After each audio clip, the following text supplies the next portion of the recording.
You know who loves Izotope? This guy. Everyone here at Ruinous Media can't get enough of Izotope's intuitively designed plugins for audio restoration, mixing, and mastering. This year, make a resolution to yourself to say goodbye to bad audio and hello to super clear, wide, dynamic, clean audio using Izotope RX11 and the new Ozone 12. Master every track's potential with their complete 20-tool suite. Go to izotope.com and use code FRET10 at checkout for 10% off. That's FRET10 at checkout for 10% off. And go to izotope.com. That spelling is izotope.com.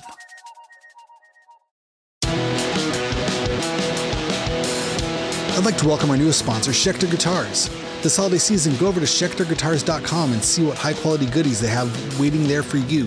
Premium feel and unbeatable price. See why guitarists like Isaac Brock from Modest Mouse, Robert Smith from The Cure, and Ernie C. from Body Count all love Schecter Guitars. A wide variety of styles and builds with high-end components and affordable prices for touring guitarists. Built to last. Go treat yourself and try something new you've always wanted to check out. Schecter Guitars has it all.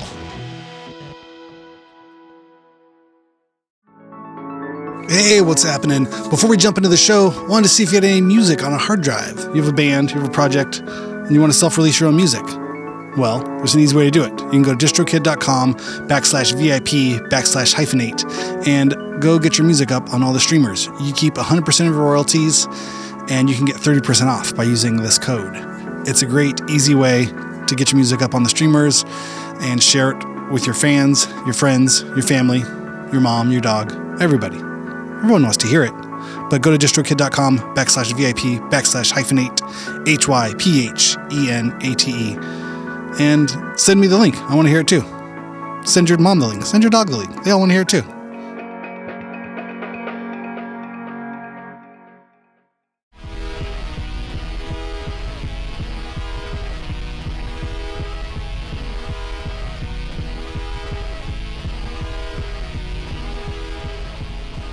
Got that echo cancellation. Hello, welcome to Hyphenate Halftime. This is our show for Monday, March 30th. Almost done with March. With me as always, my man of the hour, every hour, is Mr. Aaron Farley. How you doing today, Mr. Aaron Farley? Hour of power.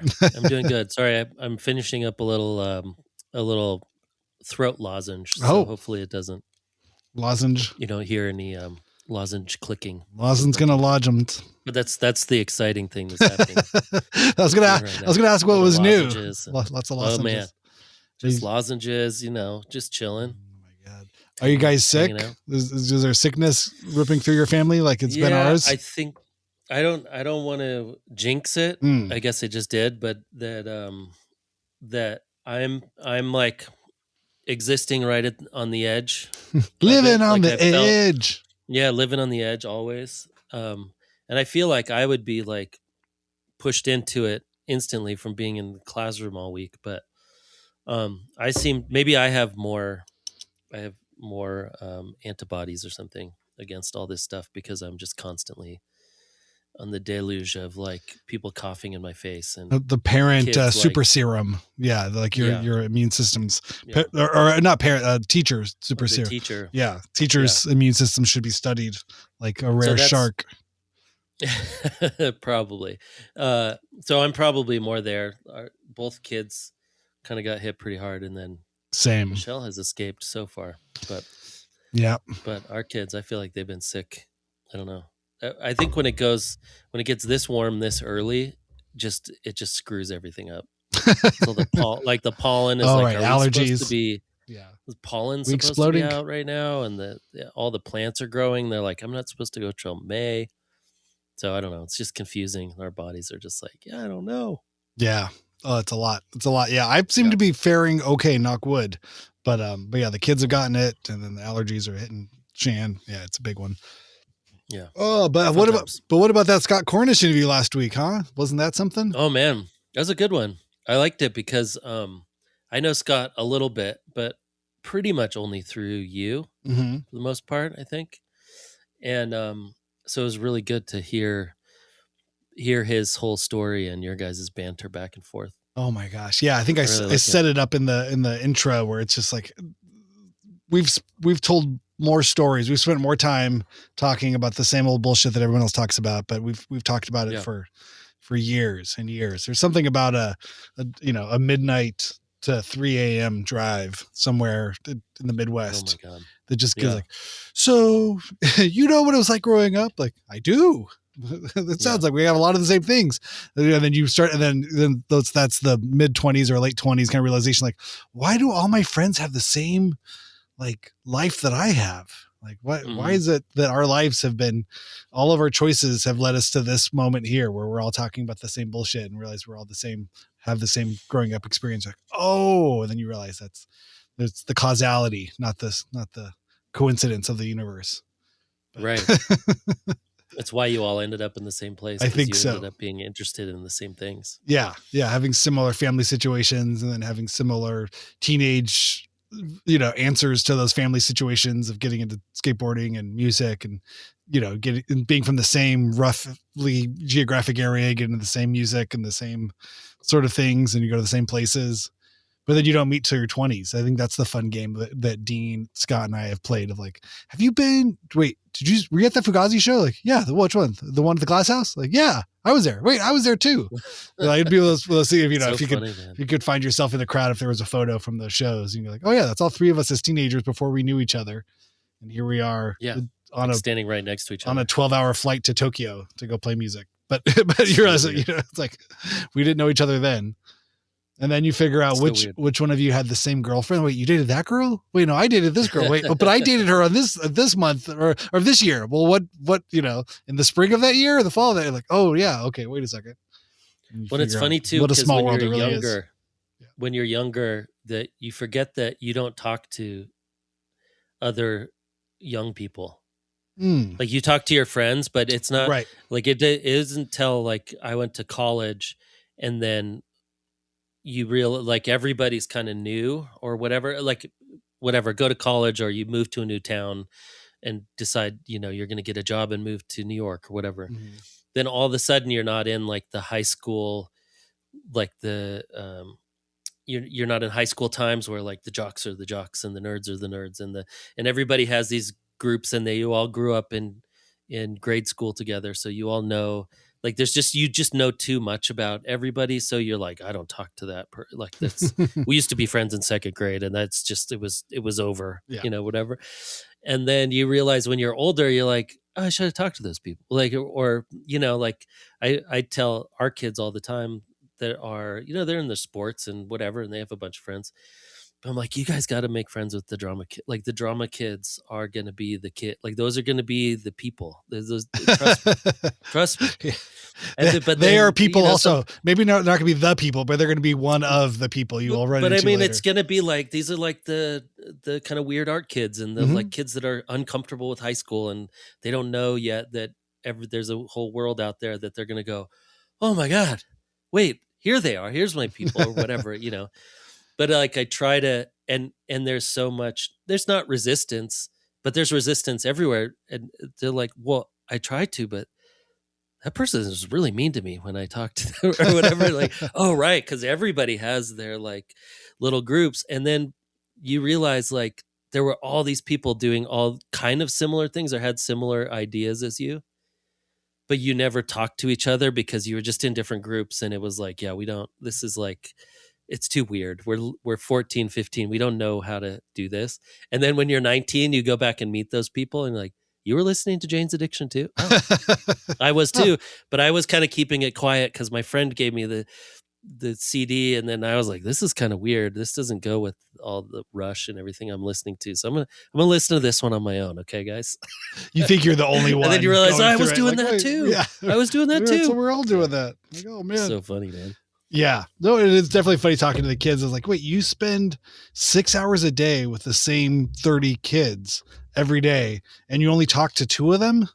Like, how is this? But I think it's also just, it's ratios. It's like, if you only know 30 kids, you talk to 10% of them. If you know 300, people as an adult, you probably talk to 10% of them, and you're talking to 30 people. So it seems to keep you busier, but at some point you don't talk to everybody. I find it funny all the time, especially, all the memes and all the cliches about like the husband groups, you know what I mean? You get all the wives all get together like, oh, you guys will get along. And then you're just standing there at birthday parties or kids parties or something. You're like, yep. So what do you do? Oh yeah. Where'd you go to school? All right. You grew up here. Yep. Okay. Yep. So investments, huh?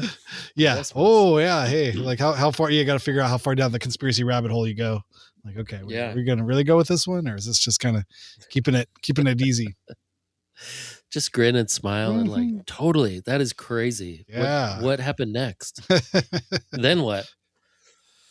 Yeah, a lot of that. Yeah. I guess it does. It then again, it gets, when you get older, after the kids are really little and you start spending less and less time, then it does start getting weird again, like with grade school. It comes back around. Middle school again. Around. Now you're like, oh wait, I got through all of that, and now I do have a tough time talking to people again. All right, well, now it's hormones. Talking to strangers. Now it's weird. Yeah. I was gonna say, I didn't really get good at talking to strangers till I think I got into my cemented into my mid 30s, where you can just go to a grocery store and just talk to people about chips. Like, weren't those cheaper? Oh, this is a good sale. Have you ever tried those? Those are pretty good. That's a good price. Last week they were twice the price. Now they have a BOGO offer here. I think it'd be worth getting. You get a lot of those. That's such a good skill. Yeah. That's a skill. I'm like, I don't know. Every once in a while, I feel like I was better than that when I was young. My friend Matt is the king of that. Like, we just went and visited them, and we went out for a day, like we went to the hardware store because we had to grab something. Oh yeah. We went to the pet store because we had to get something for their dog or whatever. We just went out and ran errands, and he had like intense personal conversations every single place we went with strangers. And I was like, oh my God, at some point I'm like, Matt, are you going to adopt this dog? Like, you can't just come home. You can't just talk to everybody. How are you in a point where you're like, what kind of dog is it? Wait, where did you adopt it from? What's the agency? Wait, do you know Sue that runs that agency? We worked with her. And I'm like, how is this happening? Like, I would have been out so long ago. We're like, yeah, no, totally. Yeah. Thanks. I'd be out. And he's locked like in, becoming the mayor. I think. I don't know. So he's one of those people that's like is going to become the unofficial mayor.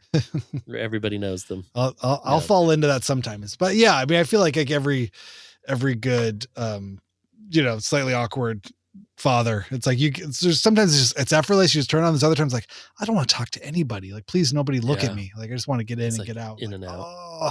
Or like, I've definitely gotten to the point of the dad antisocialness where I'll see somebody at a grocery store, but they're like a few rows away and they haven't seen me yet. And I just like, go to the other row. I'm just gonna hide here. I don't need to have every conversation. Okay. Like, I definitely have both versions in me. I have two wolves inside of me. One that wants to talk to everybody that are strangers about nothing, surface level bullshit.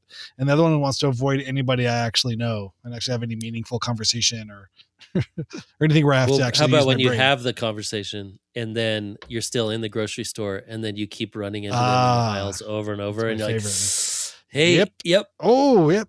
Still cornflakes. Yep. Cornflakes. Hey. Wow. I should have gone the other way. But if you didn't know the person, you'd be so happy to have that conversation. But because you kind of slightly know them or you kind of recognize them, but you can't remember their name, but you drop out, you're at the same drop off line all the time or the same pickup line. You're like, we got to say something. I'd be rude to ignore you, but if I just would have. But you both actually want to ignore each other. Yes, exactly. You're both like, okay. Not really here for this. Like, we could just walk by and give the head nod and that would be like, we would both be happy with that, but we know that. And we're like, wait, am I giving off a weird signal? Like, I can't do this. Monday's a holiday, right? Yeah. Oh, those holidays. They sure. What are you guys doing? Yep. Yeah, it's garage. Oh yeah, same. Yeah. Oh yeah. Yep. Even if I don't have anything, even if I don't have the same interest, if they say that something, I will instantly agree. Like, 100%. Yeah, we've just been doing a lot of fly fishing. Like, oh yeah, isn't it great? So good. You've been like, yep, just catching those flies. Yep, fixing up. Like, no, that's not. No, it's fishing. Both. You're not fishing for flies. Or flies. Oh yeah, no, that's what it. Yeah, that's what I do too. I do the same thing. Yeah. That'd be weird to fish 4 flies. I mean, who does that? That's crazy. You're nuts. Okay. This is nuts. I don't know, man. All right. Well, I got to go. I think my wife's calling me. Oh yeah. Oh, hey babe. Are you on the phone? Okay. Yeah. Just talk to the phone. Take a fake phone call. Phone's ringing. Yeah. Oh, it's impossible. I feel like I've had so many of those bad moments in the store. I really try to minimize them. But I do like, I'm on the taller side. I'm not very tall, but I'm taller than people who are not tall. Yeah. And I love the validation. I feel like I'm a kid, and like your mom would ask you to open a jar or something, like an older lady or a shorter or smaller person would be like, can you grab that thing off the shelf? And I'm just like, oh, here's my moment. Now I have this like giant like badge I'm wearing, I got it's like, I feel like Chewbacca getting the medal at the end of Last Jedi. No, or the Force Awakens. Yeah. I was like, oh, of course for you. Oh, could you get 2 for me? Can you get another one? Like, of course. I was like the Jolly Green Giant picking fruits off trees for people. Like, of course. Oh, it's way back there. I better get that one. Hold on. Hey. That's the most validation I can get at the grocery store. The highest honor to reach for something off the tall shelf. I have the last one. Have you ever gotten to the point where you're in the row and you get the really chatty, like the checkout person, super chatty. They're chatting it up with everyone. And then you get up there and then they just go silent. Oh, yeah. Does that ever happen? Yeah. And I'm like, wait, is that me? Is it me? Do they know? Like, cause it's weird up here. Cause like a lot of people just went to high school together or whatever. It's like this small little town, but then I'm like, I could be chatty. Come on. I can. You were just talking with her about something. They're like, yeah, it's fine. It's fine. So I'm like, just going to run your stuff in. You have bags? Did you just bring bags? Told that person about your whole life. And like, I just overheard all of it. I want to be. Can I get a little bit of that? I guess I'm not chat. Okay. I'm giving off the don't chat with me face. I usually have a headphone in. I'm usually at least listening to one side of a headphone, for a podcast or podcast while I'm grocery shopping. So that's really nice. But then I will get the I'll pull it out okay. I become that guy. Yeah. And so there's a certain amount of antisocialness, I think, just being the one headphone in person. Technology and the tinfoil hat too. Well, yeah. Really.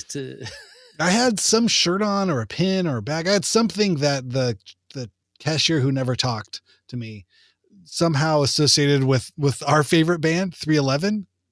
She was a 311 head, and there's a name for the fan group if you're a 311 head. I should look up and see what that's called. But she asked if I was this thing, and I'm like, I don't know what you mean. She's like, oh, well, your shirt or your thing. I'm like, oh. And then she proceeded to tell me all about 311 and how they have a cruise and all of the fun things about being a 311 fan. Oh my God. I did know that 311 is like the Dave Matthews Band of punk. What? Wait a second. Explain that one. Well, because Dave Matthews exists on his own. Like he doesn't need radio. And he's like the most popular touring group every year. Okay. Like Dave Matthews, because he just has his own fans. And then I feel like they even do like a little festival or whatever. And 311 is like that. Like you don't have to, I mean, maybe they play old 311 songs on K-Rock every once in a while or something, but they have such a rabid fan base that they do like a 311 festival, I think every year. And I on think 311 on March, so. Maybe 11th? That would make sense. Yeah. But they make enough money for that to just keep the band afloat for the whole year. Like it's like they only have to play that weekend, I think. Yeah. So I guess the 311 fans are known either as the Hive or as the Brodells. Okay. There's both. The Hive is a little weird. Yeah. But what is this? There's for fans of Dave Matthews Band. Dave Matthews. They're trying to figure out what their names are. What is the DMB fan name? I guess, for example, the lovers of 311 are known as Brodells, while Jimmy Buffett fans are called Parrot Heads. Once I hit the next level of my love for DMB, what phrase should I put in my Instagram bio to let people know what I am? Wow. I don't know. I bet that was a great comment section. I'm looking for it. Yeah. I don't know. Oh, my wife calls me a little bitch. That's what I was. There we I mean, go. I was imagining that was going to be like, friends of Dave, a Dave fan. There's no name, and let's leave it that way. Yeah, you would think they would have something. Dave heads. I mean, the Davers. Yeah. DMB is just dumb. Maybe that's it. Oh my God. Listen, I have no thoughts one way or the other about Dave Matthews. I'm sure I believe he's very politically active for people. So. Oh, that's good. Yeah, I guess the Hive is the name of their fan club. The 311 fan club is called Hive. Anyway, she talked to me a lot about it. And then when I said no, I wasn't. That's not what it was. It was just whatever. I don't know why I had it. It was a random thing I had. And she's like, oh, okay. And then she stopped talking to me. And then she never talked to me really again. But I thought, like, not part of the Hive, huh? I guess, yeah. Didn't bro down. She's like, give me that pin. Yeah, I don't deserve to wear it. Hive. Do I have anything that says the Hive on it? Were you wearing a Hives pin? The Hives? Maybe. I don't know. Maybe I probably got, you know what it is? You know how you get the tote bag? You were part of the tote bag phenomenon of the mid-aughts or the late aughts, right? Where every event you went to, you got a little canvas tote bag. Those are all just my, grocery shopping bags. I was part of a gallery that gave everybody. Yeah, you were. I have a lot of your tote bags still for 3 years. That's what I'm saying. Yeah. You were part of the proliferation of the tote bag war. Yes. But I have so many of them, and I don't think about them at all. But I give them to the random person every few weeks to fill with groceries. Oh, right. And then they look at them. And I'm like, oh, okay. Like, oh. But again, this reminds me of 311. Yeah. You could be more of a conversation starter, like, oh, well, I got that at a festival in Sweden in the 2000s, and the kid's like, I was born in 2015. I don't know right, how kids are. Yeah, it's a tough one, but yeah, it was good talking with Scotty. It's definitely one of those ones that's like similar to talking with Dean, where I'm just like, I don't know what stories to tell. I don't know what I'm allowed to say anymore, or what we've had so many conversations, like what do we even talk about? I think we did good. I feel like we hit all the biographical stuff, which is good. I don't have those conversations in real life. So I didn't know where he went to college, but now I know about his college experience. Yeah, I mean, I thought I just always feel like anybody still like making money and having a normal life. Normal, like having a life where they're actually making money doing something creative is jaw-dropping to me. So it's still like, it made way more sense, when we were in our 20s and 30s, but even now I'm like, man, I don't know. It was hard for me. Oh yeah. To do the hustling and the creative, being in the studio and doing all that stuff. So I love hearing the success stories of people still it's true. Yeah. Well, I remember when he said too that he was going to cut down on some of the touring, and I just was like, wow, but you're like won the lottery. But I think we kind of get into a little bit in the interview where it's just, that isolation of living on the road. Right. It's like, you're so close with that group of people, but it's with their work friends or it's a work situation. And then it's almost impossible to have a proper social life because you're never home long enough to really make plans with anybody. And then people you'd really just fall out of the rotation of any kind of social life. So it can become, isolating. But I remember when we were on the road a lot, you'd see the same people all the time. And so you have a familiarity with all these people you only see backstage in random countries. Yeah. But then you're like, oh, I haven't talked to people I wanted, like my friends at home in so long, but here's the same guy I'm running into backstage again. But it feels like it's an easy way to just slip into just becoming a road dog, like a lifer. You're just on the road all the time. You're like, oh, totally. There's no point coming home because I can't even hang out with anyone anymore. You know what I mean? You start to like just lose touch with whatever a home base would be. You're like, I'm just living on the road. Well, and then even when you do come home for a couple of weeks, or even if you're home for a month, it's really hard to book work. Right. Because you're not while you're home. Right. Like even if you're do a studio thing. Like, you have to be booking it from the road, but you have to set up, okay, well, I'll be home next month. So can I get some days, or can we do this thing? Or going to be a project? And cool, let's meet up about it. Like, well, no, I won't be home until the day before, we should go in the studio. Right. So can we just piggyback in? Pre-production. Yeah. It's hard to it's hard to sort of you're not flexible in those kind of ways that Yeah. just most life and creative projects, demand some level of flexibility. And you're just like, nope, we have the hard dates and tickets bought and, plane tickets and hotels booked and everything. Like, I'm gone. Yeah. Well, and some people love traveling and love being on the road, but it is not, it's rough. It's tough, man. It's taxing. I've only really been out for, a couple jobs here and there. And then touring was never like a money-making thing. So it was a little more like a vacation for us when the couple times we did it. And it still was like, dude, what are we doing? Where are we going? And it was only for a couple weeks maybe. So like when you guys are going out for months at a time, it's a lot. It's just like mentally taxing, I think, too. It's like you're going through all the time zones and your whole life is happening in the evening and you're traveling from place to place. And in between sound check and lunch, or in between sound check and dinner is your that's your one window to talk to people. Yeah. I always felt very fortunate that we, being on the side of like the artist side, where it's a very like ego aggrandizing sort of experience every day. You get on stage, people applaud and pay for you, pay you money and so it's a very like, oh, okay, it's a roller coaster to some degree, but it's this like inhuman amount of like positivity coming at you.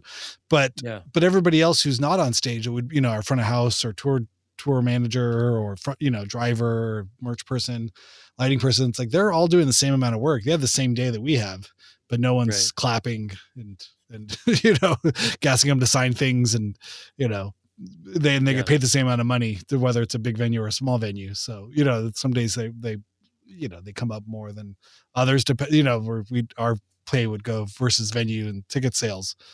But it's the same amount of work. And so I've thought in the different days, I'm like, could I just go out on tour as like a guitar tech or a sound person, or do something else that's not on stage? And I really just think I've just been spoiled for life. It's so much work to do all the same stuff. And then it'd be like, oh yeah, no one cares. It's like, oh, okay. Not that no one cares, but it's a very, the level of insane ego inflation that comes with, being the person on the stage in the lights, even if it's a bad show, it's still on you. So there's still that sort of feeling of like, okay, it just doesn't compare, because it's just as much work, if not more work. And there's no big, no payoff. Yeah. So I think I wouldn't be good at it. No, me neither.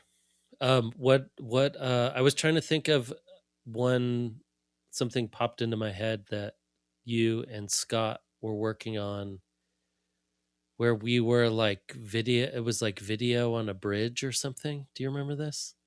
Maybe it was during the pandemic.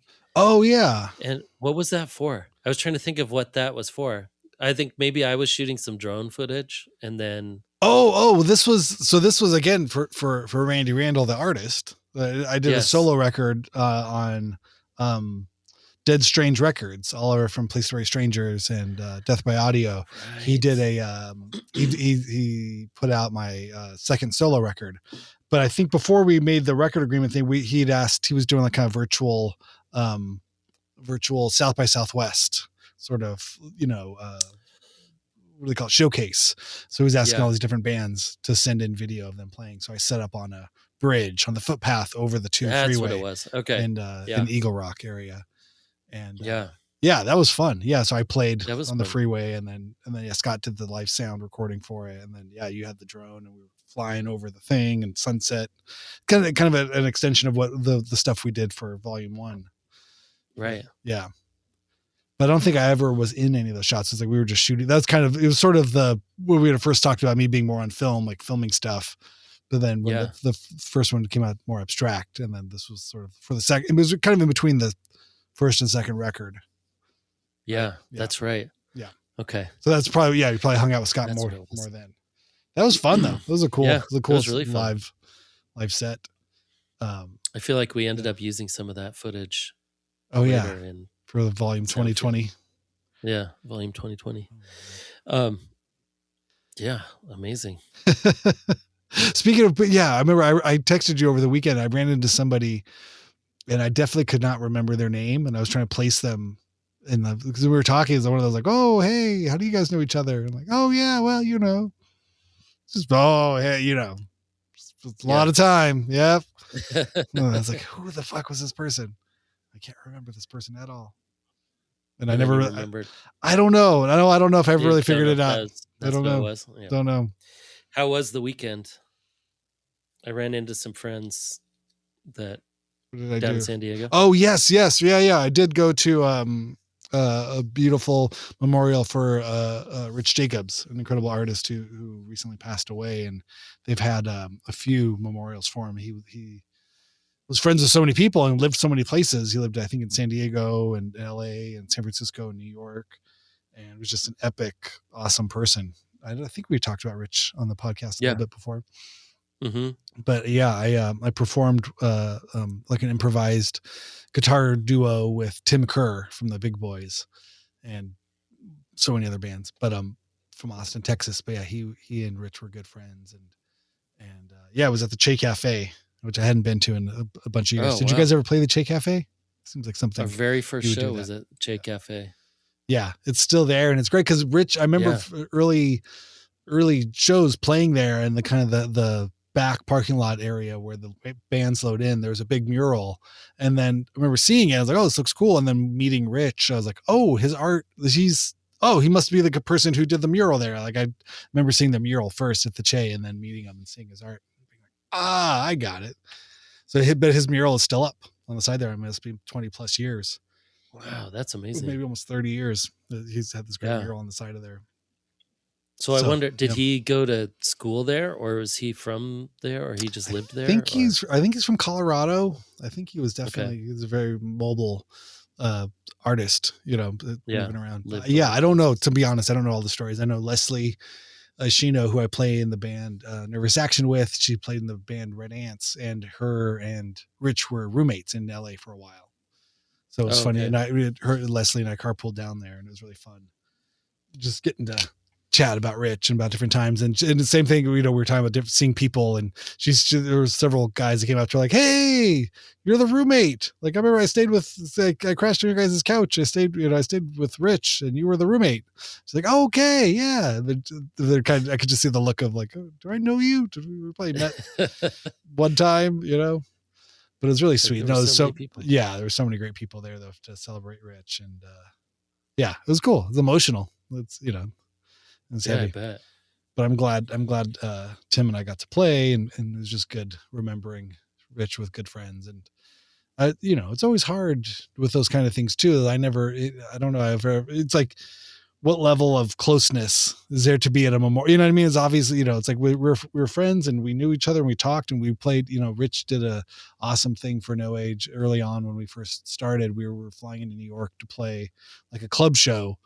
And then he was like, "Oh, you should play my rooftop." We're like, "Oh, sure, it'd be great." And so I think he just recently moved to Brooklyn. And so we played whatever club show we got, maybe made $300 or whatever, $200, whatever we'd make as an unknown band in New York at the time. And then we played on his roof, and we had to lug all the gear up all the stairs, probably 4 or 5 flights of stairs, but we were kids. It's good. It's good exercise. Yeah. And then Rich's thing was just kind of like a pass the hat. Like somebody was just kind of, standing at the door up the stairwell, and collecting money. And I think the big takeaway was we made more money at the rooftop show of the suggested just the donation thing than we did from the proper club show. And we were just like, wow, yes, this is the way to go. When people say we just got somebody collecting at the door and it's a suggested donation, we're like, all right, I'm not mad at that. That's the way. Because some people would give, $20 or whatever, $50, and some people would give no money. And so it all just kind of worked out, then our favorite. And it was a fun show. We had a great time, and it was just one of those epic kind of things, especially, for a young band from California. Like, we're playing at like sunset or like, getting dark on a rooftop in Brooklyn, and you can see all of Manhattan kind of lighting up behind you, and it was being loud. And that was still kind of when, parts of Brooklyn were still feral, still kind of something out of the Warriors. You never knew who you'd see there, and it felt like kind of that no man's land sort of fun experience. Yeah. Yeah, that was a good thing. And then Rich brought me into this incredible mural project and music project that Eric Caruso runs, and in Paramount. And that was, Rich, said, "Oh, Randy would probably like to do that." I think he was so good at just connecting people. And Yeah. so I'm doing that now. I don't know, 7-8 years of putting together a group That's of crazy. musicians and playing shows for kids. We do like punk covers for kids once a year at the end of the school year. And then Eric brings out all these great murals, and yeah, it's really fun. But that was Rich, it was just him just suggesting people like, "Oh, you should talk to this person. You should talk to that person." And I think he just knew so many good people. So good. Yeah. So yeah, it was good. It's good to be there. Sorry, what were you gonna say? No, I was gonna say I had a quick LA day yesterday. I came in to see our friend Aaron is moving to Japan. And Aaron Garcia. Yeah, that's great. Brother Reed. And so he was Brother Reed, and he is having a like a little studio sale, kind of like trying to get rid of stuff and selling some old prints and just like magazines and pens and paints and everything that everything's got to go. Yeah, so it's good to see him. But then like Tim Biscup's show, there was a show at Face Guts last night, and then my friend Josh, his last day of his show was yesterday. And then I ran into Clint Woodside and Alex just randomly on the street. And then I ran into my friend Isaac Walter, who was like just I was like, "Oh, I got to stop and get a sandwich at the grocery store." And I pulled up right next to him and Ramsey. Do you know Ramsey Dow? Oh, He's yeah. a painter. Yeah. Yeah. So like Ramsey and Isaac like step out of this van, and I'm like, "What are you guys doing?" "Oh, I'm moving studios." So it was one of those days where it's like every hour I was like just randomly pulled up next to somebody non-awkward interactions you wanted to have. No, that's the thing you like hope to do. Friends that I would have wanted to see if I would have thought I would have had time. If you would have made a plan. Like when I used to come into town for the day, I would plan like 5 things, and then I'd end up having to call and like, "Okay, I definitely overbooked. I can make 2 of these." But this was the time I'm like, I have 2 things to do that I know I'm going to do. I'm going to see my friend Jeremy in the morning, and then I'm going to go to these 2 shows, and then this final show at the end of the day, and that's it. And then I ended up seeing extra people. But Isaac had gone down to see to Rich's thing too. So he was like, "Oh yeah, it was beautiful. It was great. He saw you play." Oh, like, yeah, cool. Randy was there. He was like, "Yeah, he played with Tim." Yeah. So it's cool. It's cool to see that, to just like, I don't know. Those things happen. Yeah, man. I feel like when it really brings the communities together in the way where everyone's like I think those kind of artistic communities, like even with us with the gallery, it's like a place would start or be around, or a person would be around, and it would just become kind of like a hub for a couple of years. I feel like, but then the hubs would just change. Like we were a little hub for a little while, and then, but before that, there were all sorts of galleries or the Smell or anything else. Like we're these hubs where you just knew once a week or twice a week you could go. I'm like, I need to see some friends, and you would just go to a place, and you knew you would see a bunch of people there. Yeah, I love that. And I feel like as older people, that just doesn't, like, those are way fewer and far between now. So when they do happen, even if it's a tragedy, it's like so amazing to see, like, oh, this is what it used to be like when you'd show up and you would know like 50 people in the same place, or 100 or whatever. So. Yeah, man. I mean, just the time goes by so fast. I feel like, most people I see is at the soccer games. It's all kids functions. Yeah. But totally. I feel like, but it's such a great thing to be able to do too. You know what I mean? I think it's right to sort of have those like changes of things. You know what I mean? It's like, okay. Cause again, like we've talked about too, it's like, those are just short windows of time too. You know what I mean? It's like, you're not always going to see these kids sports people. There's a window for that. And there's a window for this and the window for, and it's like just kind of rolling with the tides. Like, oh yeah, no, my boat's over here now. It's like, still, I remember when my boat was over there. That's a great place. Maybe the tide will bring me back over this way. You just sort of have to go with it. versus fighting the tide and always like, oh no, I left the soccer game early to come to this art opening. And then you get there and you're like, is this worth it? Why? I don't know. I only know 2 people here. I don't know 20 people here. And you're like, then why is everyone so young? Yeah. You start, you're like, oh, right. Cause you're not supposed to be here. You're supposed to be over there getting the snack bags together and going to get ice cream after the game. It's like, there's no matter what. I don't know. I've just kind of taken that sort of more naturalistic sort of feeling to it all. It's like, oh, it's so good to meet up with people. But at the same time, we're all out there floating in our own little streams, no, 100%. There. It was fun though. Yeah. It was great seeing people. It was great playing with Tim and then we went camping. We went camping down San Elijo for 2 nights after that. Yeah. So we had a funny, how was that? Thing. It was beautiful. It was really nice. Yeah. I'd only been there a handful of times before, years ago, but you're up it's one of those campgrounds that are like on the bluff, overlooking the beach.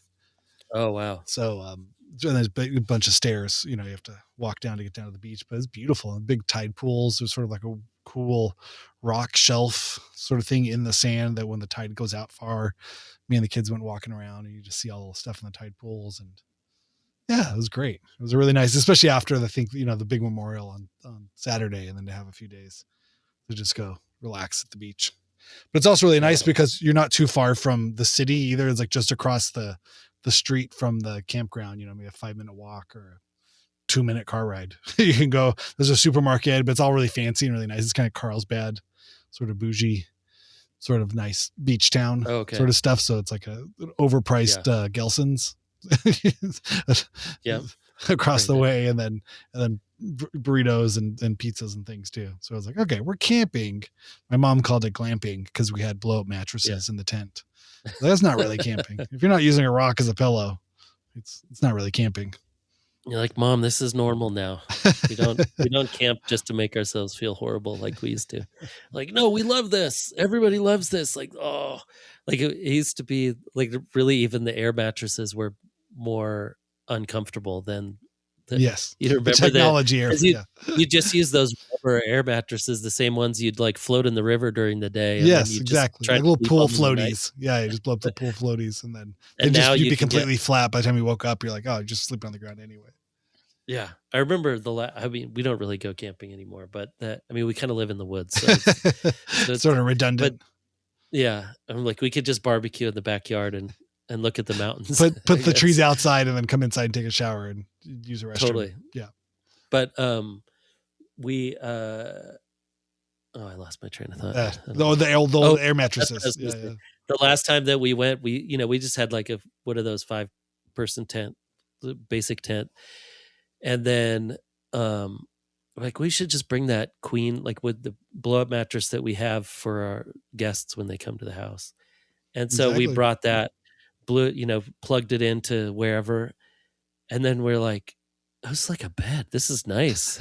I can camp like this. It's not that bad. We put in this little rolling box or whatever. And you're like, yeah, no, this isn't camping. No. This is very nice. It's dirty. It's like if someone tracked a bunch of dirt into your bedroom, but other than that, we're good.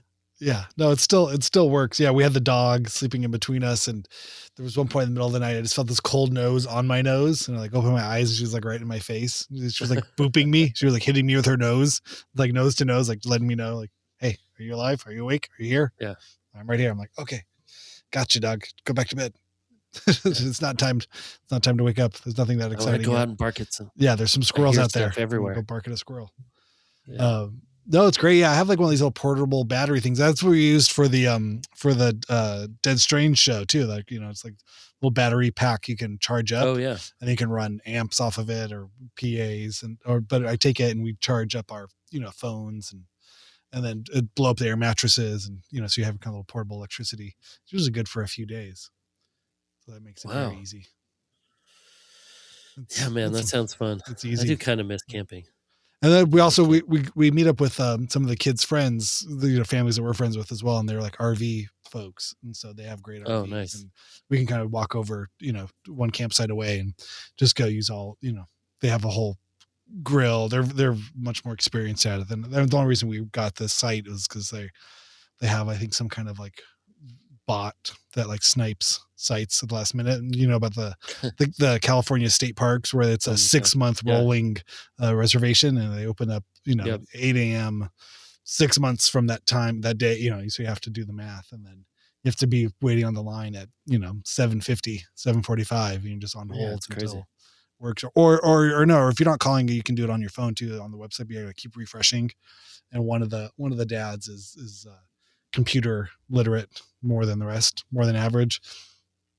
He wrote some kind of program, I think, and he gets good sites. Books campsites. He figured out something to do with the way with the reservation system works. It may have changed. I don't know if it's a thing, but there was like those things on eBay that would like snipe you at the last minute, like right before it's done, and there's automatic little things to do it. So he had some kind of thing like that. So they were always getting good sites.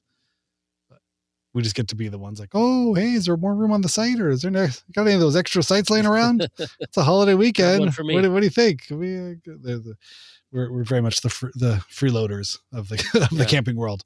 I don't want to give off. I don't want to put on any airs here. We are not good at this. But we're good at jumping. You still get all the same stuff. We still exactly, yeah. You have to do less work.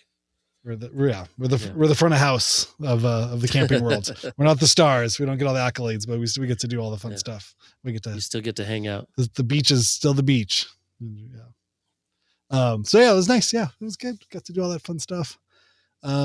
What do we have? Oh, so this next week coming up, we're going to interrupt the end. We're going to postpone or push out the end of Mixmaster March for an interview this week. And then we'll pick it back up. Where are we at here? Yeah, on the 2nd. Yes, we have a interview with Justin Smith. Justin Pearson set this one up. Okay, and I'm excited. He's from Vitriol Records. He runs his own like DIY record label, and he has an awesome band, Sweat. There's a new record coming out, and they sound great. Oh, that's awesome. Yeah. Are they from LA? I think he's in Orange County. Okay. But they're from around LA. And so he does, it's awesome. But he's been in a bunch of different bands, kind of hardcore. Now it's sort of like mellowed out into this sort of like AC/DC, Thin Lizzy, the hardcore, post-hardcore sort of world. Oh, that's right. He's great. Yeah, Sweat's an awesome band, and I'm always up for anyone that Justin Pearson recommends. That's an easy in my 100%. And he has a great record label, Vitriol Records. So we're gonna put him on there, and then I think we got Pete Lyman coming up after that. So it's good. Oh, nice. It's good. I got some good interviews booked here. Yeah. Yeah. You like just throwing them down. Hey man, they just keep getting better and better. I'm just like 311 says, you got to come original. You know what I mean? I'm just a guy, man. I'm just here. Like amber's the color of my energy. What can I say? It's just how I roll. Amber's the color of my energy. Whoa. We might have to pay. We have to pay royalties for that. Speaking of, no, it was less than 5 seconds. Okay, right? Okay, good. I had someone, a student, a past student, who, when we were talking, like speaking of kind of secret bands, or like secret being a fan of a band or whatever, that they brought up. We were just, I don't even remember what we were talking about. And she's like, well, yeah, it's kind of like Insane Clown Posse. What? Like, what? How do you know about ICP? And she's like, yeah, well, I don't remember what it was. We were talking about Juggalos or something. And she was like, yeah, it's like Juggalos. And I was like, you know what a Juggalo is? And talk about fan names, right? That's one of the greatest fan names out there. My parents are Juggalos. Whoa. Oh, yeah. And I was like, whoa. What do you mean, Violent J Jr.? Like, I should have known by your name. I didn't know what. Yeah, Violent J Jr. No, it's Violet J. Yeah, I didn't. Sorry, I never would have. I didn't put it together. You were a Juggalo, baby. No, but it was. I was like, oh wait, tell me more. What's that like? And she's like, yeah, it's cool. I'm like, have you been to any shows? We go to the Gathering, once a year. Been to one, like my parent, like I feel like parents went to the Gathering or whatever, like save up money for tickets and stuff. And I was like, wow, what a trip! Yeah. Like it's amazing. but also to be like such a very American, strange counterculture thing that completely exists on its own. Like it needs no other support from anything. It's like it's only in its own world. Like I don't get Juggalo content. Oh, right. Yes, you're correct. You know, right. like unless it's something making fun of them. I don't often hear about it. Yeah, there's no like tentacles reaching out. Like, how are we going to find more Juggalos? Oh, right. Yes, they're just like, no. This is we're good. We got enough. This exists. It's like the lake that fills up every year from the rain. It's just going to be there. We don't need to come in, bring our own water. It's just going to fill itself up. But I was like, oh my God, I need more. I can't pry too much. Mm-hmm. I'm like, I want to know everything. Like, what's it like to grow up with Juggalo parents? That's amazing.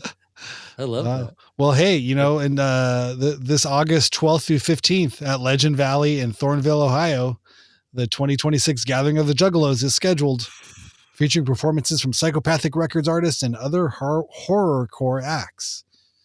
Wow. The annual fan-driven festival promises a multi-day event with concerts, wrestling matches, contests, often referred to as Juggalo Woodstock. Do you even have to say Juggalo Woodstock? Like, I think that would be for someone who's like, you know what, babe? We should buy tickets to this thing. It does look interesting. Like, I don't feel like anybody's just randomly buying. I was like, they do say it's like Juggalo Woodstock. That does sound pretty interesting. Yeah. I feel like, no, it's just called The Gathering. Like, everyone knows. You either go or you don't go. Those the only two options. You don't think about going. It's so funny. It's either your thing or it's not your thing. Oh, wait. It says people on Reddit, though, are conflicted. They don't know because it hasn't been officially announced. Oh, wow. They don't know if that's fake news. It could be fake news here. Yeah. They might not have the details worked out. Speculation is they had a 5-year contract with Legend Valley, and now that it's complete, they're trying to bring the gathering back to NLQP in 2020. Maybe they're still working out the contract with them. Wow. I don't know, man. All right. The Juggalo community is waiting for official word. What does this say? AI is messing with the Juggalos. Uh-oh. Yeah. The Juggalos don't exist. Oh, wait. But if you go to Wizard Festival Music, Music Festival Wizard, they're the ones who are reporting this thing. So they might have. Oh, okay. All right. They're trying to scalp some tickets. Maybe. This is going to become fake tickets. Randy, don't start any drama. I don't want to start any drama. Who's on tour this summer? The String Cheese Incident? Are you a cheesehead? No, you're not going to any of those? No. Is that a thing? The Goo Goo Dolls riding the wave of their viral video of what 90s. Were you like in the 90s? Do you think that was started by the Goo Goo Dolls? Like that's like their marketing team I would hope started so. the thing? I bet it would. It has to have been, right? I would imagine. That's a good one. It's like when the guy that was drinking the cranberry juice. Oh, right. Yeah. Like the Fleetwood Mac song. Was that from Ocean Spray? Was that one of theirs? I think so. I think that was like kind of an idea from Ocean Spray. And then it just became like, usually like, that's like the 17-year-old, I'm sure that's like, hey guys, why don't we just try this guy? Yeah, it can't. I mean, it might get like 1,000 hits. It costs no money to make those things. I mean, whatever it is, compared to whatever their advertising budget is, it really could just throw spaghetti at the wall. You have no idea. Oh my God! What? Who are you excited to see playing Coachella this year? This should be a viral trend. Like, so Coachella, right? Oh my God, like trying to guess. Yeah. Like, can you guess one band? Who's playing Coachella? This could be our new game. God. Like, give me, like one of the headliners. I'm going to. Do you have a? I do. Do you have a list in front of you? I do. Yeah. Okay. And you could also, it's also like Mad Libs. You could also just mash up any two words. Or how about this? I give you 4 options, and one of them is an actual name. A real band name. Yeah. Hold on, I'm gonna try to get. I'm gonna try to see who. Just no cheating here. If you can play along at home too, if you were over the age of 40, you could play along with this. Is it Coachella or Star Wars character name? Coachella artist or name of a 311 song. The next weekend, then after that is still the country one, right?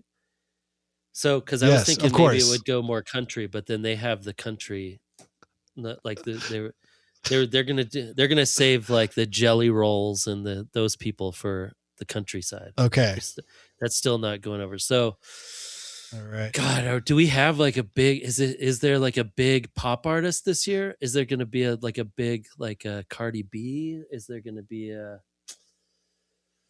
like someone who's like older but still somewhat relevant, or are we? I mean, it depends, right? Is Oasis? Is that your guess, or is it? I could tell you no. There was no Oasis on Coachella this year, 2026. They were going to end their reign of the world with the Coachella. God, can I even guess any bands? I don't even know. Probably not. Here, let's wait. I'm looking. Here. Travis Scott. Is Travis Scott in there? No. Oh wait, Lil Yachty. No. Damn. Vince Staples. No.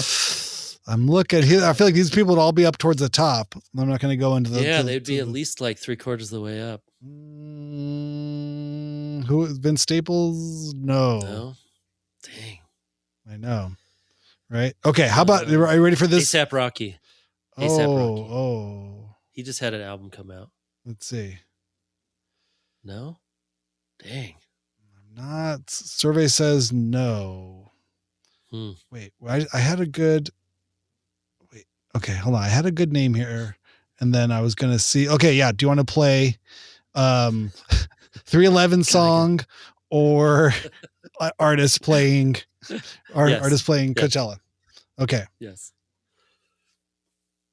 Golden Sunlight or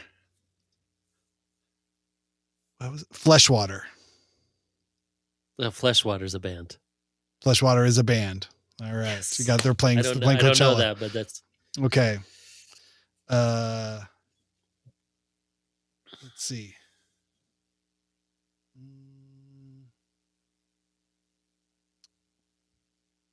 Would The Two Lips or Visit?